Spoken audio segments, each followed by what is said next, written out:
แพร่จังหวัดแพร่โทรศัพท์054-522-698และ054-522-076สายด่วนคปภ1186สังเกตทุกครั้งช่วยยับยั้งธนบัตรปลอมรู้ไว้ปลอดภัยปลอดปลอมแบงค์ฉบับไหนจริงฉบับไหนปลอมสังเกตได้ไม่ยากเลยแบงค์ชาติขอแนะนำวิธีสังเกตและตรวจสอบธนบัตรง่ายๆด้วยตนเอง3วิธีคือสัมผัสยกส่องพลิกเอียงสัมผัสคือจับที่เนื้อธนบัตรจะรู้สึกได้เลยว่าเนื้อแกร่งต่างจากกระดาษทั่วไปอย่างชัดเจนถ้ามีแบงค์ปลอมปนเข้ามาตอนนับเงินก็จะรู้ได้เลยยกส่องคือยกธนบัตรขึ้นส่องกับแสงสว่างตรงลายน้ำจะเห็นเป็นภาพในหลวงที่มีแสงเงาคมชัดพลิกเอียงให้ดูแบงค์จริงต้องกลิ้งได้ตรงลายดอกไม้สีทองของแบงค์500กับแบงค์พันเมื่อพลิกเอียงไปมาลายดอกไม้จะเคลื่อนไหวกลิ้งไปมาและสลับสีได้สิ่งสำคัญที่สุดคือเราทุกคนต้องระมัดระวังควรตรวจสอบธนบัตรทุกครั้งที่รับจ่ายเงินสดผ่านมือนะคะติดตามเรื่องธนบัตรจากพวกเราธนาคารแห่งประเทศไทยเพิ่มเติมได้ที่ Facebook ธนบัตรทุกเรื่องและ Line Official @banknotguru ค่ะ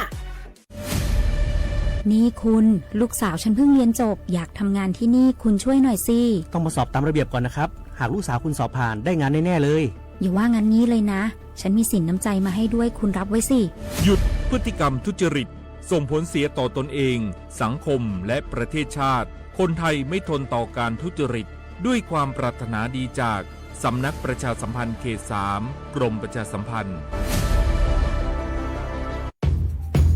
นายชุติเดชมีจันทร์ผู้ว่าราชการจังหวัดแพร่ประกาศเจตนารมณ์ให้จังหวัดแพร่เป็นจังหวัดที่ใสสะอาดสุจริตโปร่งใสตรวจสอบได้ผู้บริหารและเจ้าหน้าที่ของรัฐทุกคนในจังหวัดแพร่ต้องพร้อมใจกันปฏิบัติหน้าที่ด้วยความเป็นธรรม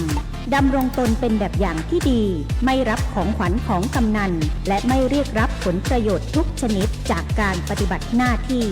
สุจริตโปร่งใสจังหวัดแพร่ใสสะอาดงดรับงดให้ No gift policy เลิกคุยกับคนทั้งอำเภอเพื่อเธอคนเดียวพี่นี่มันเข้าพรรษาไม่งดเหล้าบ้างเหรอไม่หัวใจพี่อ่อนแองดเหล้าเข้าพรรษาไม่พักใจก็พักตับพักไตบ้างเถอะครับทุกครั้งที่ดื่มเซลล์ตับยิ่งทำงานหนักและถูกทำลายมากขึ้นเกิดภาวะพังผืดและเป็นแผลในเนื้อเยื่อตับใจไม่แข็งตับแข็งนะครับ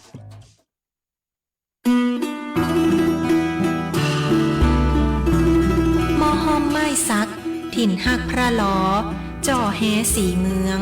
หรือเลื่องแพะเมืองผีขนแป่นี่ใจงามเจ้าจังหวัดแป่ขอต้อนรับนักท่องเที่ยวทุกท่านตีมาเยือนหมู่เฮาด้วยความยินดียิ่งเจ้า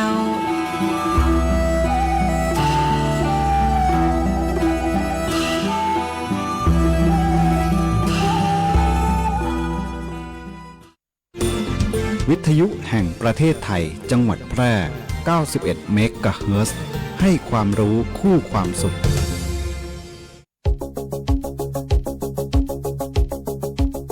ข่าวสารฉับไวใกล้ตัวบริการทันใจร่วมแรงร่วมใจงานบ้านงานบุญประกวดราคาโปร่งใสและติดตามสภาพอากาศประจำวันโดยทีมข่าวสวทแพร่ FM 91 เมกะเฮิรตซ์ สถานีข่าวดีของประชาชนคนเมืองแพร่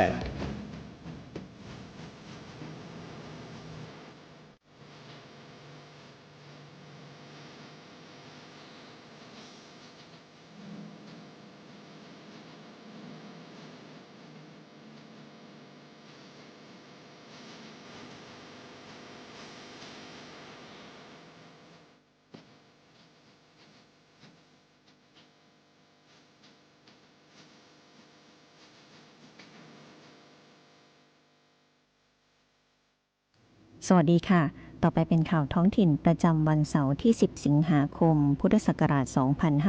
2567โดยมีหัวข้อข่าวดังต่อไปนี้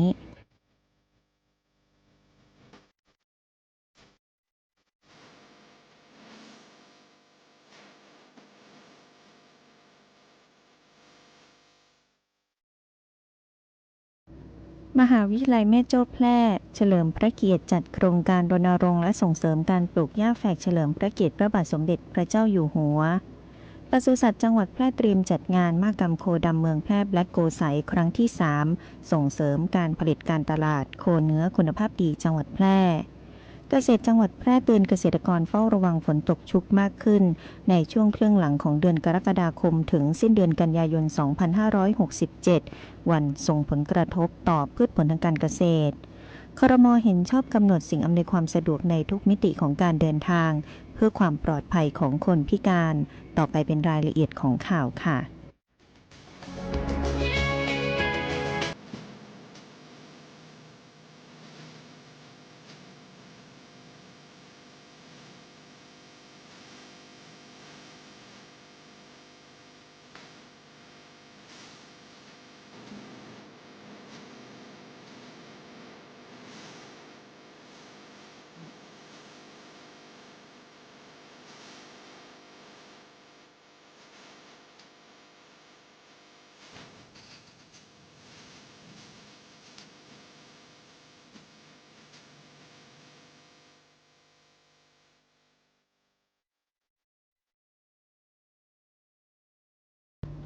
มหาวิทยาลัยแม่โจ้แพร่เฉลิมพระเกียรติจัดโครงการรณรงค์ส่งเสริมการปลูกหญ้าแฝกเฉลิมพระเกียรติพระบาทสมเด็จพระเจ้าอยู่หัว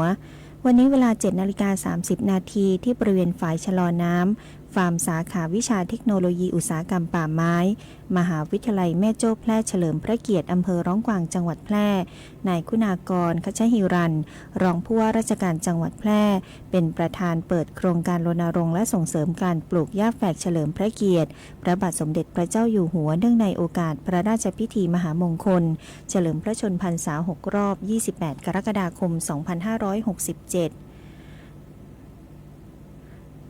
นายณัฐ พสิทธิ์เถระรัชชานนท์ผู้อำนวยการสถานีพัฒนาที่ดินแพร่กล่าวว่าเพื่อเป็นการสืบสานรักษาและต่อยอดการใช้หญ้าแฝกในการอนุรักษ์ดินและน้ำที่พระบาทสมเด็จพระบรมชนกาธิเบศรมหาภูมิพลอดุลยเดชมหาราชบรมนาถบพิตรได้พระราชทานให้แก่ประชาชนชาวไทยเป็นการสร้างการรับรู้และความตระหนักความสำคัญของหญ้าแฝกให้แก่ประชาชนเป็นการป้องกันการชะล้างพังทลายของหน้าดินและอนุรักษ์ทรัพยากรธรรมชาติเฉลิมพระเกียรติพระบาทสมเด็จพระเจ้าอยู่หัวเนื่องในโอกาสพระราชพิธีมหามงคลเฉลิมพระชนพรรษา6 รอบ 28 กรกฎาคม 2567 สนองพระราชปณิธานในพระบาทสมเด็จพระเจ้าอยู่หัวอาจารย์ดร.สุกลีอยู่สุขคณบดีมหาวิทยาลัยแม่โจ้แพร่เฉลิมพระเกียรติได้นำบุคลากรและนักศึกษาจำนวน 400 คนเข้าร่วมกิจกรรมปลูกหญ้าแฝกเฉลิมพระเกียรติในวันนี้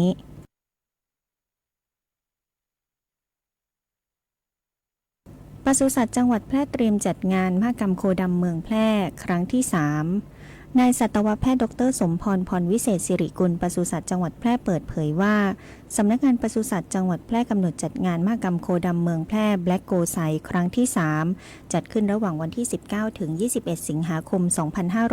2567 ณ สนามกีฬาเทศบาลตำบลทุ่งโฮงตำบลทุ่งโฮงอำเภอเมืองแพร่จังหวัดแพร่ภายใต้กิจกรรมประชาสัมพันธ์และเชื่อมโยงการตลาดโคเนื้อคุณภาพดีจังหวัดแพร่โครงการส่งเสริมการผลิตการตลาดโคเนื้อคุณภาพดีจังหวัดแพร่ประจำปีงบประมาณ 2567 เพื่อให้ผู้ร่วมงานได้มีความรู้ความเข้าใจในการผลิตโคเนื้อคุณภาพดีจังหวัดแพร่โคดำเมืองแพร่หรือแบล็กโกไซเพิ่มช่องทางในการจำหน่ายโคเนื้อผลิตภัณฑ์โคดำเมืองแพร่ให้แก่กลุ่มเกษตรกรและสถาบันเกษตรกรเผยแพร่ประชาสัมพันธ์โคดำเมืองแพร่ให้แพร่หลายสู่สาธารณชนสร้างมูลค่าเพิ่มเป็นห่วงโซ่ของการผลิตและจำหน่ายเชื่อมโยงผู้ผลิตและผู้บริโภคและสร้างแบรนด์โคเนื้อคุณภาพดีของจังหวัดแพร่ส่งเสริมให้ผู้ประกอบการร้านอาหารในจังหวัดแพร่นำเนื้อโคขุนแบล็กโกไซและผลิตภัณฑ์มาเป็นวัตถุดิบในการปรุงอาหารภายในงานมีกิจกรรมการประกวดโคเนื้อประเภทโคดำแบล็กโกไซจำนวน 7 รุ่นและสายพันธุ์ลูกผสมยุโรปหรือโคบรามันจำนวน 7 รุ่น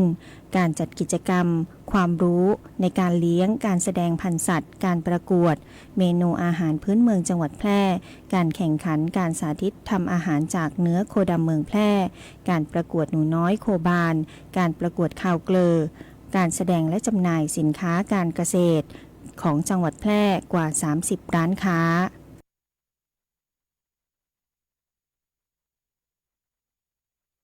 เกษตรจังหวัดแพร่เตือนเกษตรกรเฝ้าระวังฝนตกชุกมากขึ้นในช่วงครึ่งหลังของเดือนกรกฎาคมถึงสิ้นเดือนกันยายน 2567 วันส่งผลกระทบต่อพืชผลทางการเกษตรนางสาวอัญชลีปัญญากวาวเกษตรจังหวัดแพร่กล่าวว่า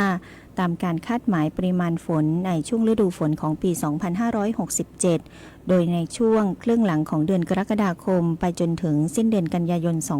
2567 จะเป็นช่วงที่มีฝนตกชุกเพิ่มขึ้นและอาจมีพายุหมุนเขตร้อนเคลื่อนเข้ามาใกล้และมีอิทธิพลต่อสภาพอากาศของประเทศไทยโดยเฉพาะบริเวณภาคเหนือตอนบนภาคตะวันออกเฉียงเหนือซึ่งปริมาณฝนที่ตกสะสมอาจทำให้เกิดน้ำท่วมฉับพลันน้ำป่าไหลหลากโดยเฉพาะพื้นที่ลาดเชิงเขาใกล้กับทางน้ำไหลผ่านและพื้นที่ลุ่มสำนักงานเกษตรจังหวัดแพร่จึงขอแจ้งเตือนให้เกษตรกรได้เฝ้าระวังภัยจากฝนตกชุกมากขึ้นโดยเกษตรกรควรเฝ้าระวังและติดตามสภาพอากาศอย่างต่อเนื่องเพื่อช่วยลดความเสี่ยงที่ผลผลิตทางการเกษตรจะได้รับความเสียหายโดยเฉพาะนาข้าวใกล้เก็บเกี่ยวรวมไปถึงพืชไร่พืชสวนอื่นๆทั้งนี้เกษตรกรสามารถขอรับคำแนะนำในการดูแลพืชการฟื้นฟูหลังการเกิดเหตุหรือแจ้งเหตุภัยพิบัติเพื่อขอรับการช่วยเหลือจากหน่วยงานด้านเกษตรได้ที่ศูนย์บริการเกษตรพิรุณราษฎร์ณสำนักงานเกษตรอำเภอทุกอำเภอและสำนักงานเกษตรจังหวัดแพร่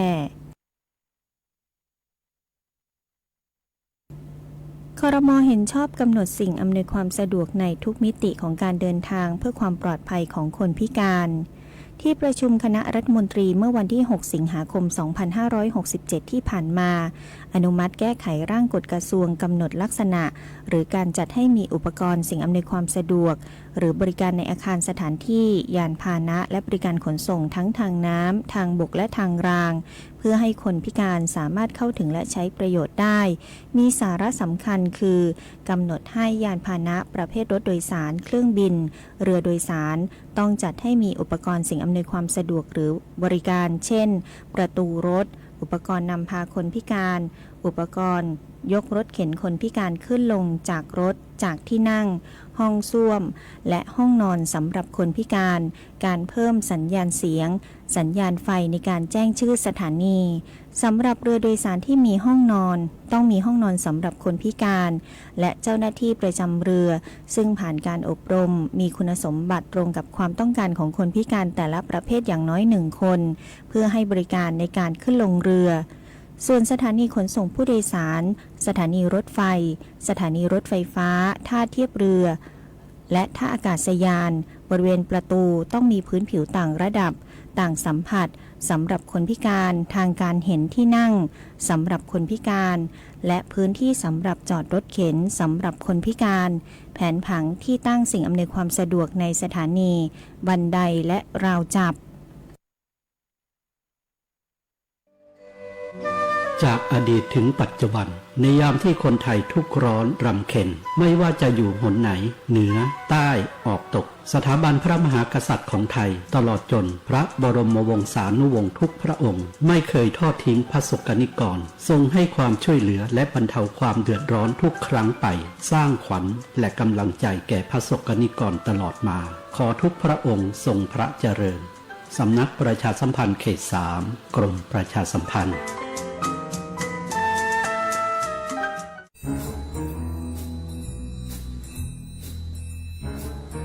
คุณนายมาขินว่าข้างบ้านเรามีอะไรแปลกๆนะคะแปลกยังไงไหนเล่าซิมะขินก็มาขินเห็นว่ามีคนแปลกหน้าเข้าออกบ้านนั้นบ่อยๆมีทั้งผู้ชายมีทั้งผู้หญิงบางทีที่มาขินเห็นก็ยังเป็นเด็กอยู่เลยนะคะคุณนายแต่ดูๆแล้วคนพวกนั้นเหมือนไม่ค่อยมีความสุขเหมือนถูกบังคับยังไงก็ไม่รู้ค่ะมาขินก็เลยคิดว่ามันแปลกๆนะคะคุณนายไม่ได้การละจะเป็นพวกค้ามนุษย์หรือเปล่าก็ไม่รู้คงต้องแจ้งสายด่วน DSI 1202ให้มาตรวจสอบซะแล้วขอบใจนะมะขินที่ไม่ปล่อยผ่านเรื่องน่าสงสัยแบบนี้คุณผู้ฟังเองก็เช่นกันนะคะร่วมเป็นส่วนหนึ่งในการป้องกันการค้ามนุษย์แจ้งเบาะแสได้ที่ศูนย์ต่อต้านการค้ามนุษย์กรมสอบสวนคดีพิเศษสายด่วน1202 Together We Can หยุดค้าคนโดยสำนักประชาสัมพันธ์เขต 3 กรมประชาสัมพันธ์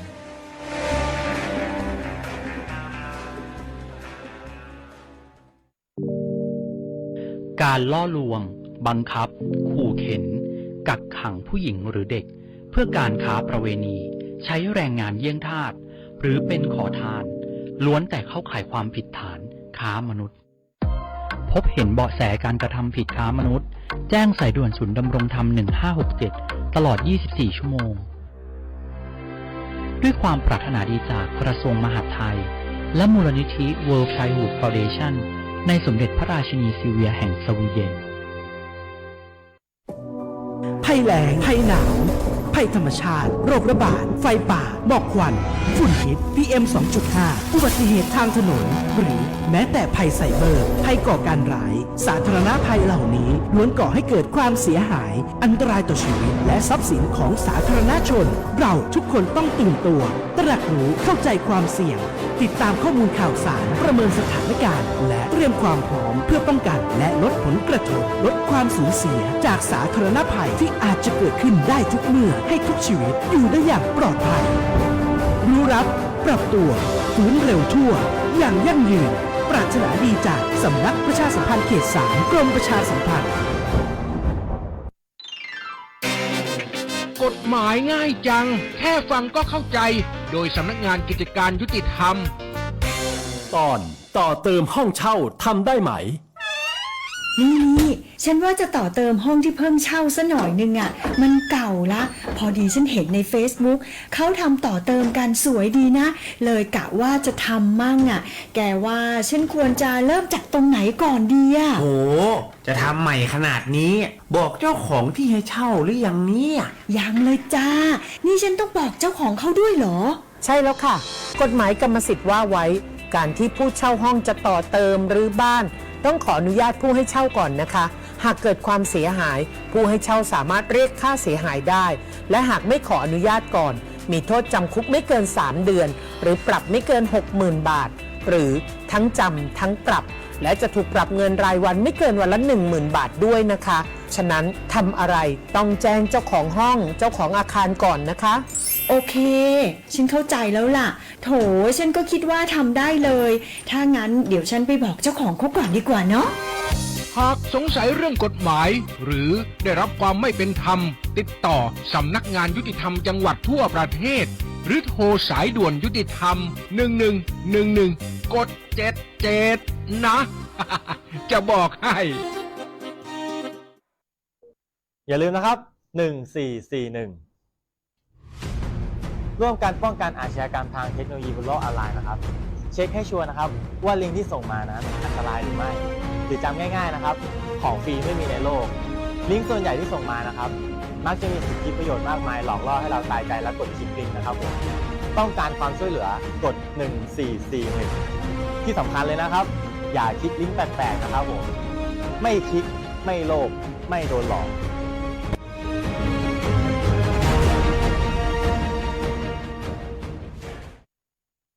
มาติดตามพยากรณ์อากาศจากสถานีอุตุนิยมวิทยาแพร่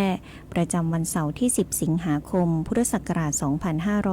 2567 ลักษณะอากาศทั่วไปประเทศไทยตอนบนและภาคใต้ตอนบนมีฝนน้อยแต่ยังคงมีฝนตกหนักบางแห่งในภาคตะวันออกเฉียงเหนือตอนบน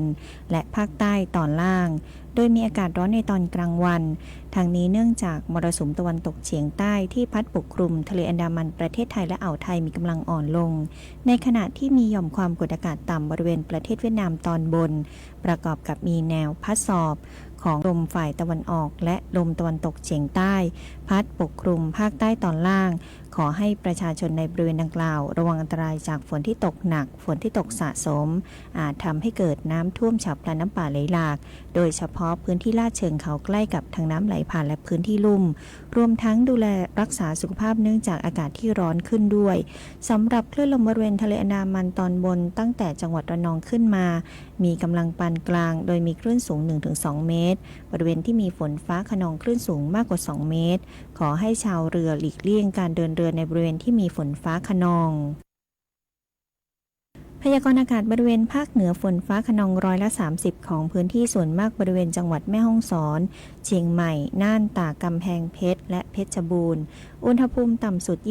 24-27 องศาอุณหภูมิสูงสุด 34-37 องศาลมตะวันตกเฉียงใต้ความเร็ว 5-15 กิโลเมตรต่อชั่วโมงที่สถานีแพร่มีฝนฟ้าคะนองร้อยละ10ของพื้นที่ทัศนวิสัย 7-10 กิโลเมตรลมตะวันตกเฉียงใต้ความเร็ว 5-15 กิโลเมตรต่อชั่วโมงบริเวณจังหวัดแพร่อุณหภูมิสูงสุดเมื่อวานนี้วัดได้ 36 องศาอุณหภูมิต่ำสุดเมื่อเช้าวันนี้วัดได้ 25.4 องศาคาดว่าอุณหภูมิสูงสุดบ่ายวันนี้ประมาณ 37 องศาและอุณหภูมิต่ำสุดเช้าพรุ่งนี้ประมาณ 26 องศาเซลเซียสวันนี้ดวงอาทิตย์ตกเวลา 18:59 นาทีวันพรุ่งนี้ดวงอาทิตย์ขึ้นเวลา 6:01 นาทีค่ะจบการนำเสนอข่าวท้องถิ่นเชิญชวนประชาชนร่วมบริจาคโลหิตในโครงการน้อมจิตบริจาคโลหิตถวายสดุดี 92 พรรษาสมเด็จพระบรมราชชนนีพันปีหลวงสภานายิกาสภากาชาติไทยตลอดเดือนสิงหาคม 2567 นี้พิรุณพรแสงสร้อยอ่าน